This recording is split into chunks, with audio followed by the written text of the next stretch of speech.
What's up, Tesla family? It's Ray J back with another video. And in this one, I want to break down what's happening with SPY, Tesla, Nvda, the QQQ, and a couple of other tickers. I'm going to talk about some big data that just came out that's affecting Tesla and the market. Why Tesla's building some very, very nice amounts of bullish momentum right now, which gives it potential to start pumping even more. Before I break into all this information, before I talk about why Tesla's looking pretty good right now, let me just mention a few things. I'm personally not a financial planner, so take nothing I say as financial advice. And also, if you guys can, please check out the Moomoo link. If you deposit $100, you're guaranteed 5 free stocks. If you deposit $1,000, you're guaranteed 15 in total, not to mention an 8.1% APY on uninvested cash. The offer ends in a couple of weeks. Anyways, let's talk about Tesla. Tesla's doing a good job at pushing to this resistance as we just got our unemployment numbers. Just remember that Tesla made some big announcements about how they're going to be launching their FSD in Europe and China early next year in Q1. They're currently pending regulatory approval right now, so that's what we're waiting for. But this was the bullish catalyst that's really helping Tesla push. Now, on top of this, I just want to mention that Tesla gave us a very, very nice updated AI product roadmap. That was very exciting for investors with new changes coming to their next FSD updates, their new software updates, which will be very, very useful. Developments to the AI3 computer, and then new improvements in terms of their parking abilities, and then improved miles between necessary interventions. Then we have the robotaxi events in October, and then FSD launches very, very soon in Q1 of 2025, hopefully for Europe and China. So very, very big news. This is huge news for Tesla. This is why the share price is doing a great job at holding up. And that's the reason why we have so much momentum that remains even to this day. Now, the next catalyst that came out was coming out today. We just got the unemployment numbers, and they're actually not bad. Non-farm payrolls were a little bit above expectations at 142,000. The unemployment rate was as expected at 4.2%, so not bad whatsoever. That is what the market was basically looking for. So you guys can see it's making the headlines. Unemployment rate has fallen to 4.2%. The labor market adds 142,000 jobs. Once again, not too bad. And we're getting a lot of headlines about this, about how, it wasn't as bad. We were expecting about 165,000 jobs in total, but not too bad. It still was close to the expectation. The labor force participation was at 62.7%. That's not bad. That's close to expectations. And everything else was quite decent. Non-farm payrolls are also a little bit above expectations, so not bad whatsoever. So that's something else that's worth noting. Later on today, we have a couple of Fed speakers like Williams and Waller giving their speeches. They tend to not be way too hawkish, so it shouldn't be too bad for the stock market. Now, right now, with the unemployment numbers coming out, it's looking like the market is looking at a 43% chance we get a 25 basis point cut, and now a 57% chance we get a 50 basis point cut. This suggests a little bit more. The market thinks the Fed will be a little bit more dovish, so we'll see how that goes. The last factor worth mentioning is that for SPY, right over here, we basically have about uh, 280,000 of these calls expiring, roughly that many. And we have over 650,000 puts expiring for a 552 max pain and a 2.29 puts to call ratio. So the majority of positions are in puts. Are the market makers about to squeeze shorts? We'll be watching to see. So Tesla's looking pretty good. We're going to start off with Tesla. We have a nice inverse head and shoulders on the 4-hour time frame, but we're looking at this very tough resistance right here. So notice that Tesla pushed up to 235. We hit it here, rejected here, we rejected. Yesterday we touched that and rejected. So 235 is pretty tough. Will Tesla break that? We'll just have to wait and see. And if we do break 235 and hold above it or even close above it for today, I think Tesla will be pushing next week to fill this gap towards 246. There's going to be a big pump coming, and we may even get very close to 250 if we manage to break the 235 resistance. So I'll be watching to see if Tesla could get that break. I see a lot of potential in it with this momentum that's building, and overall the share price is looking more bullish. We are looking very, very bullish after the bullish news that came out from the FSD update. So momentum is building, and we are favoring the upside. If Tesla were to turn down, you're going to be looking at these supports over here.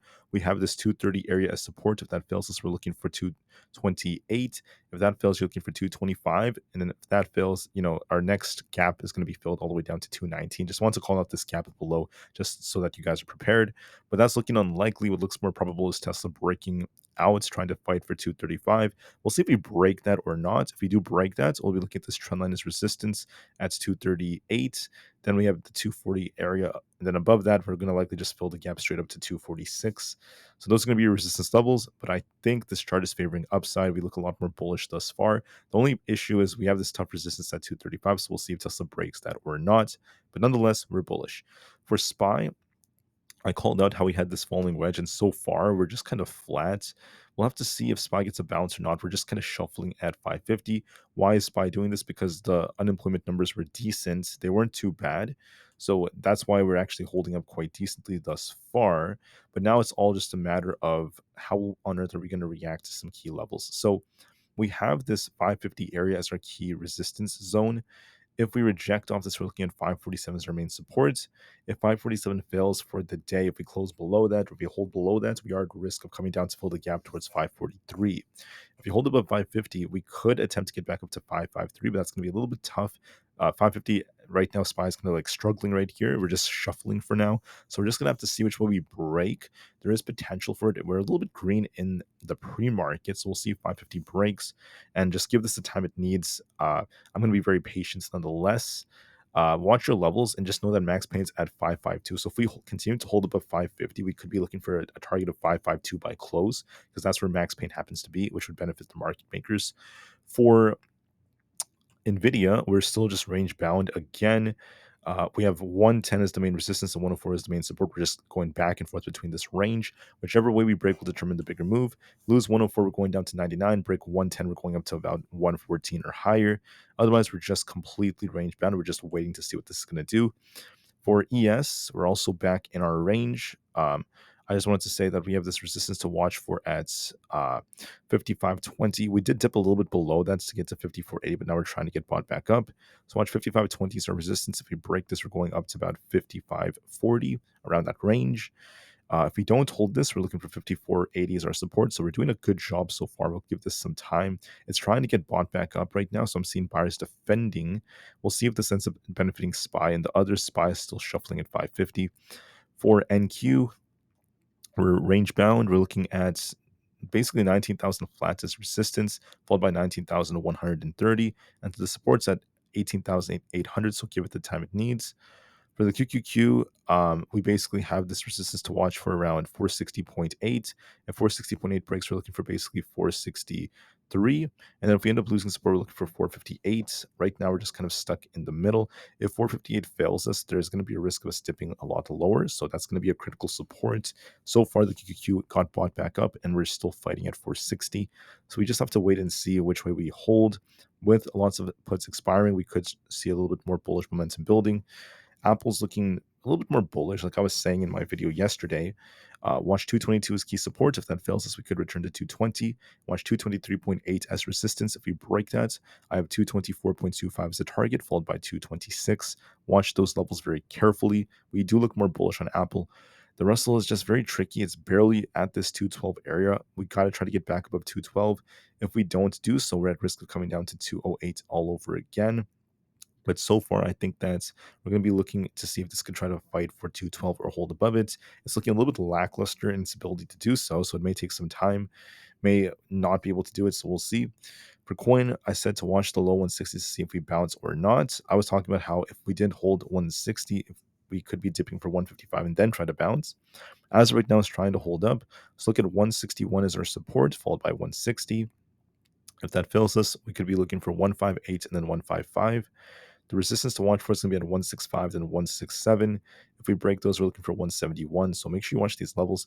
It is possible that coin tries to push a little higher, so give that the time it needs. For Amazon, we're looking a little bit more bullish, but the thing is, we have this tough resistance at the 200 EMA at 178. If we break this, we're looking for 180. Otherwise, we could dip back down. We have a cup and handle like structure, so it does favor upside. For Meta, we're looking a little bit more bullish as we're holding above our key EMAs. Look at 524 as resistance. If we break this, we're looking for 530. And if we don't break this, we're looking for 520 as our support. If we lose 516, we will turn back down. So make sure you watch that as a very, very important support. And as long as we hold above 520, we do favor upside.